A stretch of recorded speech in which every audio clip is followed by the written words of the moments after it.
Hello students, welcome to CS Academy. In this session we will discuss the most important topic in centrifugal pumps, that is a priming of centrifugal pumps. Okay, priming of centrifugal pumps. It is very important to work a centrifugal pump. First thing we have to do is the priming. Okay, in this session we will discuss what is exact meaning of priming, when we have to do priming, okay, why we have to do priming, okay, and what are the different methods of priming, and everything we will discuss in this session clearly with some practical analysis. Please go through this video, please watch this video till the end. You will get very best explanation from this session. Okay, first if you see this centrifugal pump, as we know this is the casing inside this impeller, which is present like this with the backward curved veins like this. Okay, and the casing, the cross section of the casing is gradually increasing, as I told my previous sessions. If you are not aware this one, please go through my previous videos. Okay, and here many students are asking me that in my previous videos I made this one suction pipe as like this, but in my one of my sessions I told that the water which is present in the sump will come into this impeller axially. I told axially, but here sir you wrote this one as like this. How this water from the sump into the impeller inside, how it comes axially? But it is a cross sectional view, it's not a complete view. Okay, in the cross section we will represent this suction pipe as this, like this. Okay, if you see practical view, if you see practically this 3D oriented, we will denote this one as like this. We will denote this suction pipe as like this. In many books you will see that like this only, with vertically, but actually in practice it should be like this. The water should enter this impeller axially. Very important question I told in my previous sessions. Okay, to enter this water axially, the suction pipe should be like this only. Many students asked this one in my previous sessions. Okay, please don't confuse here, nothing is there here. To enter this water axially, we put this suction pipe as like this. If you want to 3D diagram, okay, if you see here the 3D diagram I will draw here, how this suctioning takes place axially here. And if you see, this is the outlet, this is outlet here, and this is the axis of this impeller. Like this we will connect, okay, like this we will connect. This is the sump here. The water will enter axially like this. Okay, axially, and from this axis of this impeller, the water enters this veins radially. These are two very important points I discussed in my previous sessions. Please go through the previous sessions also. Okay, this is a 3D diagrammatically we will represent this centrifugal pump. But whenever we made this as a section view, this pipe will comes to here, and that's why we are denoting this as a vertical one, not axially. Okay, don't confuse here, nothing is there. Okay, we will draw this centrifugal pump as here like this, as I drawn previously. This is impeller with the backward curved veins like this. There is one eye of the impeller, and like this we will represent this suction pipe. But not is like this, it is a sectional view. Okay, don't confuse here. This is the sump, and from this point the cross section will be varying like this. Okay, I told in my previous videos how this why this cross section is varying like this. Okay, and this is the delivery pipe, and up to here there is a delivery valve. This is the suction pipe. Okay, this is casing. Okay, all these things I explained in my previous videos. Please go through the previous videos. If you are not aware these previous videos, we can't understand anything here. Okay, now the question here is, what is exact meaning of priming? The first question, what is exact meaning of priming here? Okay, if you see here, before starting this centrifugal pump, there may be chances of present air inside this casing. Yes or no? Air is present inside this impeller, and there is a chance of present air in this suction pipe and also in delivery pipe. Yes or no? At everywhere, air may be a chance are present in this centrifugal pump. Yes or no? Here, I told the first question, that is what is meaning of priming here. I will explain everything here. Just I am going from the question to question. Okay, don't be panic. I will explain clearly. Please go through this video till the end here. If you see here, the priming means it is the process of okay, filling with water of suction pipe, casing or impeller inside, and delivery pipe up to delivery valve.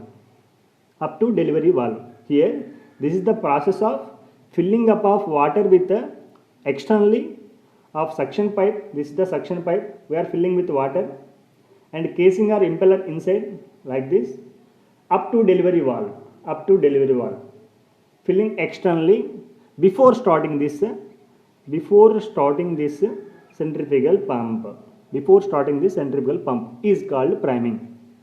Okay, listen carefully. It is the process of filling of water externally into suction pipe, casing or impeller inside, and delivery pipe up to delivery valve is called priming. Okay, now the question is, what is the need of filling this water in this centrifugal pump? What is the need of filling of water in the centrifugal pump? If you see all this process, whatever we are doing here, or filling with water of the centrifugal pump, is because to remove air that is present inside the centrifugal pump. Okay, listen carefully. We are filling with water inside the centrifugal pump here, and what is the need means to remove this air present in the centrifugal pump. Okay, to remove the air which is present in the centrifugal pump. Now the question is, what is the need of removing the air? Okay, what is the need of removing the air?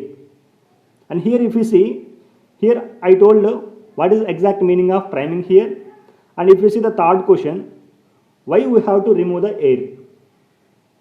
Here we are removing the air means we are adding water. That process of adding water is called priming. Why we have to do priming? What is priming means? This is the process of priming. What is the priming means? Priming is the filling up of water with the externally with the suction pipe, casing and delivery pipe up to the delivery valve. What is the need of this priming means? To remove the air present in the centrifugal pump. Now the question is, what is the need of removing this air which is present in the centrifugal pump? Here, why do priming? Why we have to do priming? Now the question I will explain clearly here. I think up to this you got this point very clearly. If you have any doubt, please go through this video one by one. And okay, and here if you see the next question is what is the need of priming? Why we have to remove the air which is present in the centrifugal pump? Okay, listen carefully. Very very important this one. Don't learn any subject by question to answer. Learn the concept here.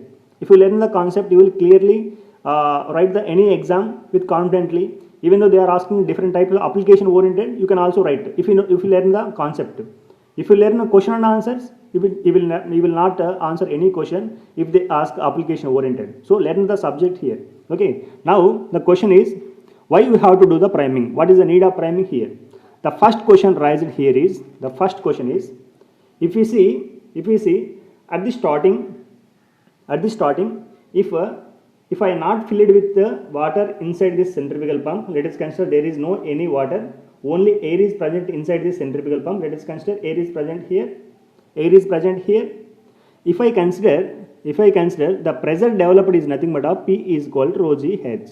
Yes or no? Everyone know this. There is nothing here. P is equal to rho g H. Okay. And if you see here, the pressure developed is directly proportional to density of the fluid which is present inside the centrifugal pump. Okay, listen carefully, very very important. The pressure developed inside the centrifugal pump is directly proportional to density of the fluid which is present inside the centrifugal pump. Now the question is, if air is present inside the centrifugal pump, the density of the air is 1.2 kg per meter cube. Yes or no? Everybody knows this. The density of the air is 1.2 kg per meter cube. If we consider if water is present inside the centrifugal pump, the density of the water is 1000 kg per meter cube. 1000 kg per meter cube. If we compare these two, let us consider rho and g are the here rho g h. If head g is constant here. If we compare these two, P is directly proportional to density. As the density of the air is 1.2 and density of the water is 1000 kg per meter cube. Now the question is, the pressure developed by this pressure developed by this impeller on the water is equal to nearly 1000 because the density of this water is 1000. The pressure developed by the impeller on the air is 1.2 because the density is 1.2. Let us take these two things separately. Now I am considering only density here. Okay. If you see here, the pressure developed by this water is equal to 1000 times of pressure developed by this air. That means pressure developed by the impeller on the water is equal to 1000 times of pressure developed by the impeller on the air. That means it is very negligible. That means pressure developed on this air is very less when compared with the pressure developed on the water. Okay. Now the question is, what is the need of studying all these things here? What is the need of studying all these things? The centrifugal pump, the main aim of the centrifugal pump is to create the pressure difference between, let us consider this is the point 1, let us consider this is the axis of this impeller, that is the point 2, and this is the delivery pipe, that is the point 3. If we consider here, go through my first video, as I told you, working of the centrifugal pump there, and in the main working of the centrifugal pump, there may be creation of pressure difference between any 2 points. Here there are 3 points are there. If you see here, this is the sump which is present in the atmosphere. That means the pressure acting on this sump is nothing but a P atmosphere. Okay, P atmosphere. If you see here the point 2, the water should enter from the sump point 1 to point 2. That is here fluid always flows from high pressure to low pressure. Everybody knows this. Fluid always flows from high pressure to low pressure. But here if you see the pressure at this sump is atmospheric pressure, that is we should create at the inside of the impeller that pressure should be lower than the atmospheric pressure. Yes or no? Lower than the atmospheric pressure. Here also air is present. Here also atmospheric air is present. How will be the pressure difference between this point 1 and 2? Yes or no? Listen carefully here. Here air is present. How the pressure difference will be created between this point 1 and 2? If pressure difference is not created, how water will flow from this same pressure areas? Fluid will not flow at anywhere at the same pressures. Fluid always flows from high pressure to low pressure. So that to create here low pressure, we should maintain some other atmosphere. That means maybe vacuum or no any fluids present be here. Like this we should create. Yes or no? That is the one point first. Why we are removing this air. And the another point here if you see, from the point 2 to 3, here at the 3 point, it is delivery pipe which is present in the atmosphere. At this point, pressure is nothing but of P atmosphere only. Pressure is nothing but of P atmosphere because it is present in the atmosphere. Okay. Now if you see at the point 2 and 3, here, if you see here, if you want to send this water from this point 2 to 3, the pressure at point 2 should be greater than pressure at point 3. Yes or no? Pressure at point should be greater than pressure at point 3. Then and only fluid will flow from this point 2 to 3. Yes or no? Now because of air is present here, here atmospheric pressure is acting, which is atmospheric pressure is nothing but of P atmosphere is 101.325 kilopascals. 101.325 kilopascals. If you see here at point 2 air is present. I am telling before priming air is present. Whenever air is present, the pressure developed at is 1.2 only because the density of the air is 1.2. Okay. Whenever this 1.2 pressure, that is pressure at point 2 is less than P at point 3. That is the delivery pressure. Whenever this is low pressure, this is high pressure, fluid will not go from this point 2 to 3. Yes or no? Fluid will not go from the point 2 to 3. Yes or no? I told previously, fluid always flows from high pressure to low pressure. Then how fluid will flow from the point 2 to 3? This is the second point here. That means if air is present inside the centrifugal pump, these are the problems will occur.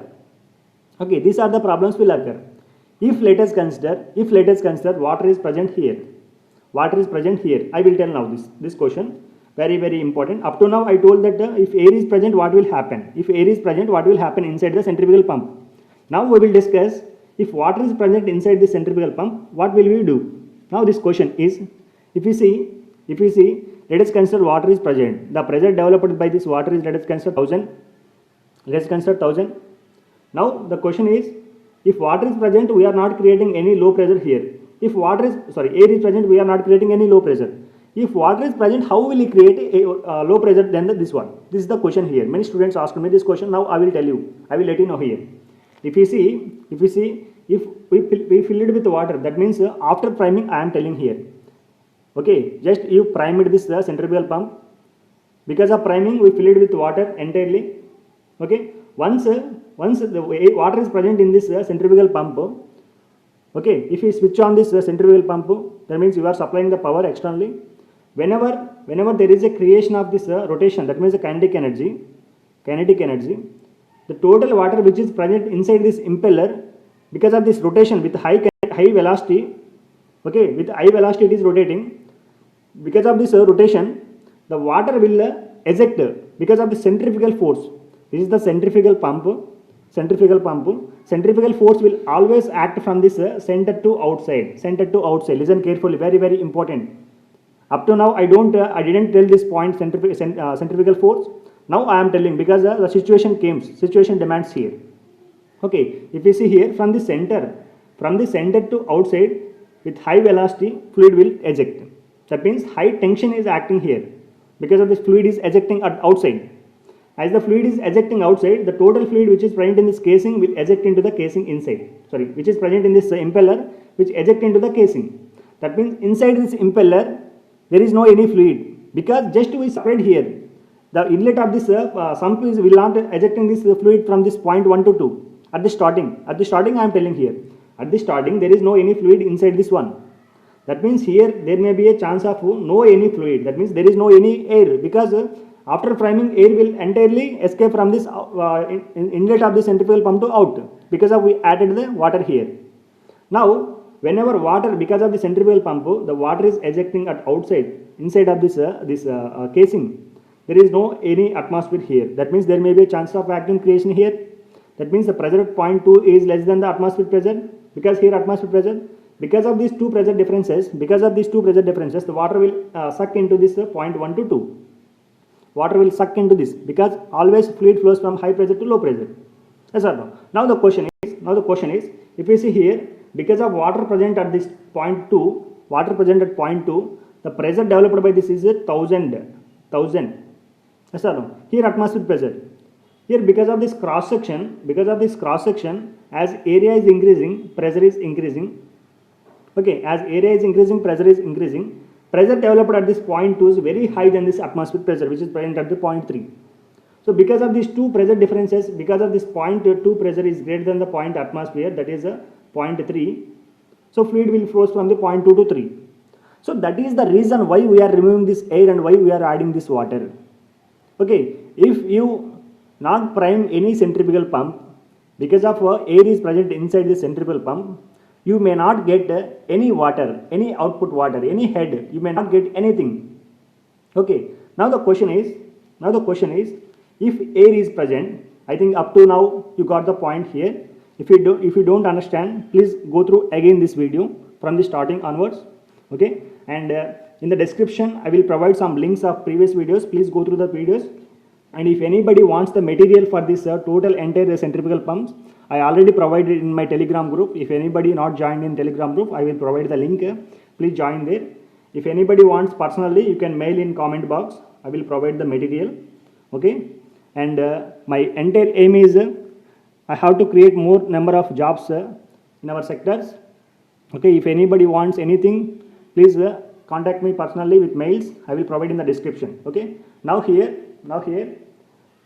the question is if air is present inside the centrifugal pump, okay, and we are not getting anything outside because of this low pressure differences.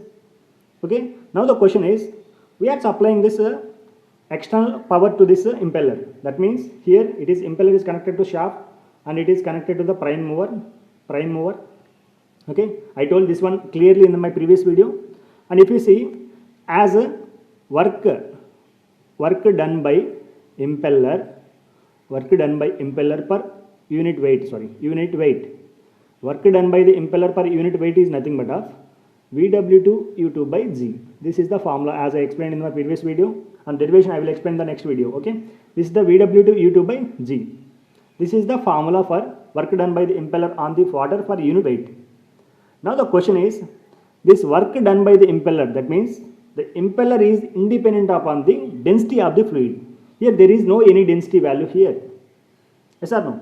If there is no any density means, if air is present here, the work required by this impeller is, let us consider impeller requires 100 watts, 100 joules of work, 100 joules of work. Let us consider work required by this impeller 100 joules. If air is present, it will consume 100 joules only. Yes or no? If air is present, it will consume 100 joules only. If water is present, it consumes 100 joules only, because it is independent of the density of the fluid. Whatever maybe you are using fluid here, it will consume same amount of work. Yes or no? Because this formula, it is independent upon the density. If it is consuming same amount of energy, same amount of work here, okay, if air is present here, we are not getting anything. That means we are supplying external work, external energy to this pump, but we are not getting anything whenever air is present here. We are not getting anything. If we prime here, that means if we add water here, what will happen? We are supplying external work to this centrifugal pump, we are getting water outside. That means here there is no any wastage of work because of this centrifugal pump. Whenever we prime here, if we not prime this centrifugal pump, what will happen? It is consuming work, we are not getting anything because of there is no any pressure difference creation here. Okay, that means if we not prime here, the centrifugal pump may run, but we don't get anything outside, but wastage of work is taking place. That means why we have to waste this work wantedly here? What is the need? If we prime, we will get output as I was giving this input as work. So I hope you got this point here. These are the two most important points why you have to prime here. Prime the centrifugal pump. Okay, this is entirely about this priming process, and I told why we have to prime this centrifugal pump. What is the exact meaning of priming? Now the question is, when we have to prime? After watching this, I think you got the point. When you have to priming means at the starting only, at the starting of the centrifugal pump. Because at the starting only we want this creation of this pressure differences. After starting, what is the need of this priming? Okay, that means I completed 3 types of questions here. What is the exact meaning of priming? Okay, why you have to prime here? What is the need here? And third question is when you have to prime here. The fourth most important question, that is what are the different methods of priming here? This is a very, very important. Nowadays, which type of priming we are using? This is the very important question. This we can expect in engineering assistant exam, and many students are asking me today a video on engineering assistant syllabus. The total syllabus, whatever I am doing here, total videos, it will more than sufficient, and efficient videos I am doing here. Okay, and you can go through these videos. You can get very good knowledge, and you can get the same questions whatever I am explaining here. And in the next session, I will discuss subject wise questions which is useful for the engineering assistant. Okay, now the fourth question is what are the different types of priming methods? Okay, now the first method is manual method. That means we have to prime the centrifugal pumps manually. And the second one is ejectors. We are using this ejectors to fill this water inside. And the third one is jet pump, which help of the jet pump. And the fourth one is the vacuum pump. These are the four important methods which are using for the priming of centrifugal pump. Now the question is, this is not very important, but we have to know because this is a trend which we are following the trend here. Okay, Now the question is here manual method. It is already exploded. We are not using this manual method now because every time we have to prime means it is very difficult to us. Nowadays we are using automatic priming methods. Automatic priming methods. It is not a self priming. It is not a self priming. That means itself it is not priming. These are the self priming methods. Itself it will prime. Now if you see ejector, it will eject this air which is present there. And if you see jet pump, I will tell this cross section here how the jet pump will be present in this priming. And if you see same thing as like here, if you see it is connected to outlet like this. There is one tub like this structure which is present water here. And if you see this is the inlet of the sump. And here we will connect this one with jet as like a jet which will eject this water here. Okay, and from this water will come here. There is one valve here. Water will come and it will sprinkle this water. This is the jet pump like. And manual means here. Manual means whatever we do here means here there is a one structure like this. We will pour some water externally and up to this delivery pipe valve, and it will fill completely like this. Okay. Nowadays we are using, this is total about different types of this priming methods, and no need of all these things. No any important here. And just to remember what is the exact meaning of priming and what are the different methods that is, and what we are following in nowadays. What is the trend means we are following this self priming methods. Okay, self priming methods. This is total about the priming of centrifugal pump. Okay, very important for all the competitive exams. Okay, and one important point, that is reciprocating pumps don't need priming. It will not require priming because it is a reciprocating pump is a self priming pump. But if you see centrifugal pump, it will not prime itself. That means it is not a self priming. We have to arrange externally. Those are self priming methods. We have to arrange externally here. It is a non self priming method. Priming method. Okay. Now these are the two important pumps in our engineering assistant syllabus. Okay, and very important. And this is total about the priming of centrifugal pump. And please go through this my previous videos, how this working of velocity triangles, heads and efficiencies. Very beautiful videos I did here. Believe me, very important subject of centrifugal for engineering assistant. This is very important subject. That's why I am doing each and every video. And I will clearly do videos for all your exams, whatever you are preparing. And please comment in the comment box if you have any doubt here. Okay, I will definitely help you for your success. And please subscribe the channel, please share, and please make more number of subscribers. It will help us to do best videos for you. Okay, and thank you for watching my video. Thanks a lot. Okay.